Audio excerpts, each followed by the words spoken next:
Southwest. It's another Sunday special. This one is one I've been looking forward to for a little while. When I got this guy and got in contact with him, I really liked what I'd seen on social media and what he does. Wil Flores is with me. He's originally from New York, correct? Correct. But now a Cave Creek resident. Correct. And I brought Wil in because I wanted to talk a little bit about what he does. I'm finding out more and more about him the more we talk, but goalie masks, painting goalie masks is his little craft. He's an architect by trade, right? Yes. And then a goalie mask and a goalie nut, officially, we can call you, right? Yes, unfortunately I am. Okay, so welcome in, Wil Flores. Tell me first a little bit about how you got started with hockey and what got you going. I have a really weird background. We were playing street hockey at the neighborhood schoolyard, and a gentleman was driving by, saw that I played net. Come to find out, he was a neighbor's son who was in charge of a program that needed a goalie. Right. So he came out, spoke to my parents. My parents, who were Puerto Rican, did not understand hockey. For fun, I went out and tried it, liked it, enjoyed it. He sponsored me all the way up to high school. I was about 10 years old when he first found me, sponsored me all the way up to high school, played with his organization, got to travel, played multiple locations, had a great experience, and I've been playing ever since.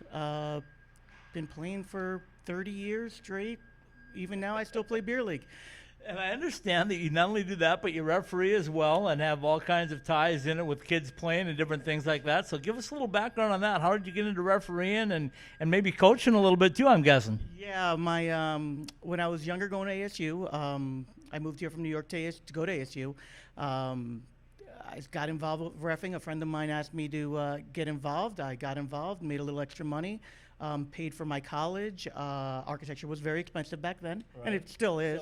Right. And then I stepped away for a little bit. I had children. Of course, my kids became hockey nuts because me and my wife both play. They both got involved. Both of them were goalies.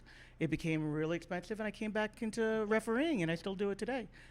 Very nice. Well, as an ASU student, when you went to school there was obviously club hockey, I'm guessing. Did you ever think you were going to see an NCAA team? And then the second part of that is, did you think you were going to see an ASU NCAA team with success in their first 4 years? No, when I first got here, I played a little bit of club hockey back east. Came out here. I actually had a year of eligibility left, and they actually asked if I would be willing to go out and be a practice goalie. I did that once or twice, realized with my work schedule, and I was a little older than everybody else. I wasn't keeping up anymore, and I bowed out. But it's great to see ASU come out and play as well as they have and play against top-name programs and just stand out. Even the women's program is pretty impressive. I was in Vegas last year, and I got to see their playoffs, and They were impressive. And it was great to see, hockey, grow as much as it has here in the Valley. Well, when I started this, I'm originally from Minnesota, but when I started Ice Time Hockey Southwest, this is our 5th anniversary. We're starting up in September. When I started it, I thought ASU is not going to get enough coverage for what they deserve because of the lack of time, basically, for news stations and such. So I wanted to jump in for that, but I also wanted to give some coverage to the ACHA programs, right, the club programs. And when I started looking into it, and I thought, wow, they need some work. Coach Powers had won a national championship, but U of A was down. UNLV had a struggling program. Grand Canyon didn't have a program. Now, as we sit here today, I can tell you very confidently we've got 4 ACHA D1 teams. Yep. I just talked 2 nights ago with the coach, Tate Green, over at ASU on the ACHA D1 team.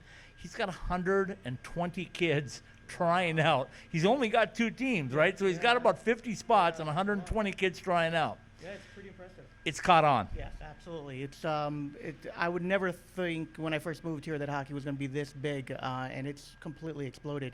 I'm still in awe when you walk around and you look at the kids who are playing and how many kids they're playing these days. I'm in awe. Well, we're here to talk hockey, but we're specifically here to talk goalies and some of the work that you do. If you can kind of see on camera right now, I've kind of got them hidden, but you've got some masterpieces, I call them, that I've seen you do. I want to know how you got started airbrushing, correct? Yes. Airbrushing hockey masks. Well, both my kids played hockey. One year when my oldest son went to Quebec, The team paid to have his helmet painted to go to Quebec to represent Arizona Right. as the Bobcats. He went out, did really well. They were successful that year. They won the Quebec tournament, and he had a painted helmet. The next year, he moved over to the Coyotes, and we need to get it changed. I looked in to get it painted, and the price kind of was jaw-dropping. So for that amount of money, I figured I could buy the equipment and do it myself. I did my oldest son's helmet first. Did a great job on that. I was very pleased with that. Did my youngest's, and then I did mine. From there, a friend of mine came up to me and said, "Hey, who did your mask?" And I said, "I did." He goes, "You want to do my kid's mask?" And I said, "Sure." So I went out and got a little more paint and painted his mask, and it was awful.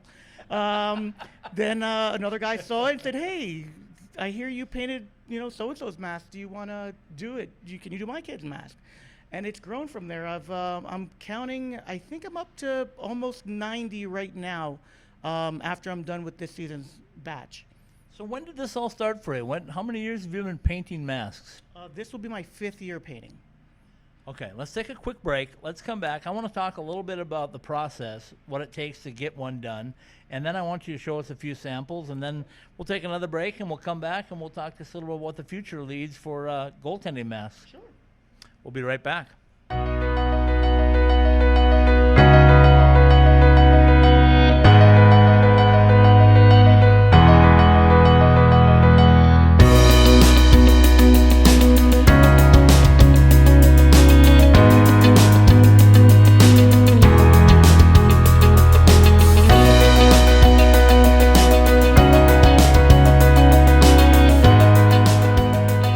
Welcome back in, hockey fans. We're here on another Sunday special. I've got a Cave Creek resident with me. We talk hockey down here in the Desert Southwest, and everywhere I go, being a Minnesota native, they go, hockey in the Desert Southwest, that doesn't exist. BS is what I'm calling on that, because it does exist. Wil Flores is with me, the hockey mask guru, the goaltender, the referee, the hockey parent. You name it, he's done it. 5 years of making masterpieces to put on the heads of goaltenders.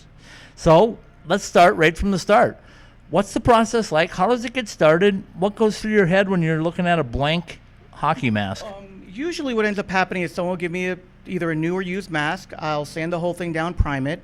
I'll meet with whoever wants to get the helmet painted, whether it's usually it's the adult or the child, and we sit down and we go over designs, different ideas of what they like, what they don't like, if they want to have their logo of their teams, if they want to go personal. I've done everything from this one's happens to be my oldest's high school mask. I have his travel Pinnacle High School, right? Yeah. PHS? Yes, he's the Pinnacle Okay. goalie for D1 this year.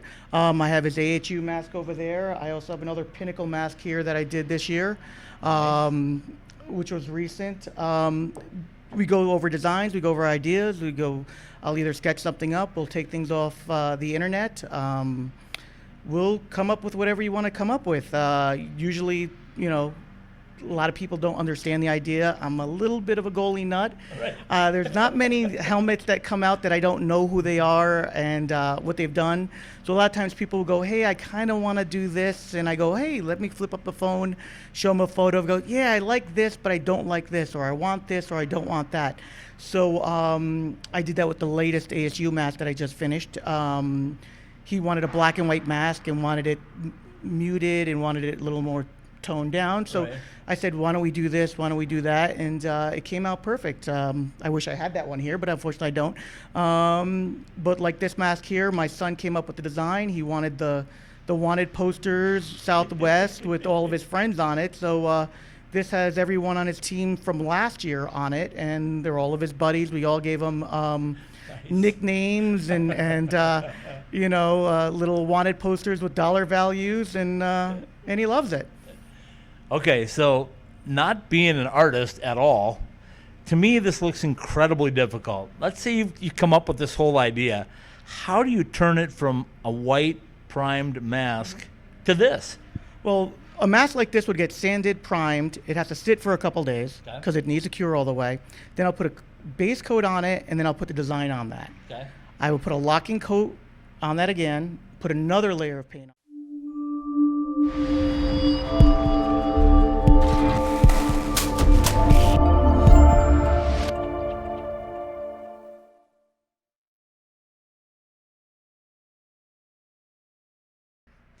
All right, so I was asking you before the break about this process. I said I'm not an artist, but tell me a little bit about this process, how you do this, how you turn it from a blank canvas, so to speak, a blank mask, to something that's a piece of artwork. Well, usually someone will give me a blank mask, whether it's black or white. I sand it down, wash it down, prime it, let it sit for a couple days for it to cure 100%, put a base coat on it. Once again, then I'll put the artwork on it, lay down whatever they want, put a sealer coat on it, let that sit for a little bit, and then I'll put, depending on what level, 2, 3, maybe 4 coats of clear coat. Specialty clear coats, same stuff that they use for sand rails to make sure it doesn't get too nicked up or dinged up. So it'll last for a while, and then I put it all together and hand it off. Okay, so when we look at it, I know this is going to be based on the intricacy of the helmet, but start to finish, how long are we talking for most helmets on average? 2 to 3 weeks, depending on what it is. Like I said, this isn't my full-time job, so unfortunately, I do have to work during the day. I work at night, and unfortunately, with the heat, certain things you can't paint at certain temperatures. Well, it does get hot here in the desert. Yes. So I've just arranged a cooling system in my garage to get that to working out. I have a little spray booth in my garage that I've just created, and that allows me to paint in a little warmer weather. So I could do work during there, and it's usually afterwards. And when my kids don't have hockey, and I'm running them around, and I'm playing hockey dad with the shuttling system. I hear you. Well, we've showed them off a little bit. Let's just make sure we show them off one more time. Show everybody what these look like and who they belong to and what they were like. So we talked about this is an AHU one. This is the AHU Knights AA goalie. This is my oldest, Nathaniel. He's unique. He's number 35 in travel. It's a Carey Price replica with the AHU logo on top, 35 with his cactus on there, and a subtly silver AHU Knights on that side. Okay. We'll move over to, we'll stick with my son where this is his travel. Yeah, this is his high school mask. This is the beauty right there. This, I love this one. This one he likes. This is his high school mask. Once again, it's the Pinnacle logo, and then he has his 29 on the chin for his number for high school. Right. And then he has wanted posters for all of his friends. And each one has a little Western name, outlaw name, and they're all on there. They actually have fun hitting each other and shooting at their pucks. And they're all people that he likes and all of his friends on there. So that's a unique one for him. We'll stick with Nate once again. This is his helmet from last year when he played for the Coyotes when they went. Everybody here will recognize those logos here and there. Absolutely. This is the one he went to nationals with. 35 on the chin with his cactus, the Coyote A logo, his fleur-de-lis, the fleur-de-lis on the back with his name on there. This one went to nationals, and this one got beaten up pretty badly. What I like about that one and several of these is they have the Southwest imagery, whether it be the wanted posters from the Old West or the cactus and stuff like that. That's important to your people, isn't it? Absolutely, especially Nate. He wants the Southwest on his numbers all the time. He wants everyone to know that he's from Arizona and he's born and raised here, and this is what he wants. They all have their feeling. Every goalie wants their unique stamp, and This is the way you get that stamp. Okay. Got a couple more there for us. Braden is a friend of ours. He also goes to Pinnacle. Right. You'll see this one at JV this year and possibly up. He's a super smart kid, wants to be an astronaut when he grows up. So his thing was space. So he sent me photos of specific nebulas and specific stars that he wanted on there, and we took the pleasure of trying to replicate that with black holes and quadrants and all these other things that he wanted on there to show that off. So a helmet with the black hole in space, is that a little distracting for shooters, or hopefully? Hopefully. This one's a unique one, so hopefully this one will help him out. I always think that when a goalie has one of those masks that he likes on, he plays a little bigger, a little stronger, a little faster, and he has a smile on his face. Last but not least is my youngest, and he's also a knight. And he wanted to have his own knight because he's a unique character, my youngest. So he found this knight online, and I replicated it with his number 45. And his personal touch is our dog. He Oh, likes. I like it. He has our dog in there, so we did a cartoon sketch of him. A little bit of like Scooby Doo, a little bit of Great Dane in her, and so like I said, every mask has its own little personal touch. Okay, you told me you've done a lot of masks. I asked you if you had given up the architecture yet for full-time mask design. You said you still have to work. Yes. But talk a little bit about some of the guys that you've done masks for. You were telling me off camera that we did some stuff for U of A and other people. So give us a little background on some of the people that we can call famous that have done you've done masks for. Well, I've done a couple of NCAA college coach goalies. Right. Both of them, Anthony, both U of A goalies I've had the privilege of working with, and they've come up with, both of them were both unique, and they both had different designs, and they both came out fantastic. Both U of A goalies had their own little touches. Anthony wanted the Southwest Mountains and Victoriaville, where he went to juniors on his mask, and that's his personal touch with the Wildcat on it. Yep. And then the other goalie wanted a tribute to his mother on the back plate, who was a golfer, and so we accommodated him by doing that on his mask. Those are great. The ASU roller hockey goalie also has his mask done. He's studying anthropology. So his is a really rough, dirty, gritty mask. He likes being in the dirt. He's a tough, rough guy, and his mask matches his personality perfect. I have a couple other women's. I've done the women's mask 2 years ago. Unfortunately, she got injured and had to leave ASU. Right. I've done those, and I'm looking forward to doing a lot more. Okay, so I asked you once before, and I'm going to ask you again. If you could pick any goaltender out there, just by characters, I know you said you study a lot of them, whose would you like to do? If you could have anybody out there, who would you like to do a mask for? Well, personally, I'd love to do Marc-Andre Flores, but he's a little above my talent level, and his masks are fantastic. But I want to do the ASU D1s. As an ASU graduate, it's kind of tough to root for U of A. So I kind of do that. So I'd love to do the D1s, or maybe even work my way up. It's a great privilege to do the roller hockey goalies. He went to nationals last year, and he's putting stickers on his helmet. And I reached out and said, "Hey, do me a favor. You can't represent ASU with stickers on your helmet. Give me your mask, and we'll take care of it for you."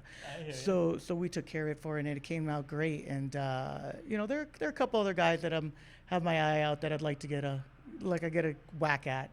Okay, so we talked about masks and how you do it and how personal they become and things like that. Let's talk a little bit about your family. And you talked about 3 goaltenders. Both your sons play goalie, and your wife plays, but she's not a goaltender. No, she's not. She's the only sane one. She's a winger. She's actually picked it up late.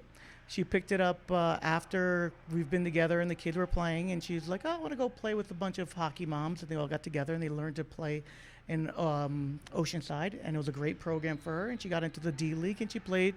She's taken the last year or 2 off because she got a little injured, and life got a little crazy, but she does enjoy playing. It's always fun going to a family skate when all 3 of us come in with goalie gear, and my wife comes in with a forward stick, and we have all the nets covered when we have a family skate. So it's a good time. Our family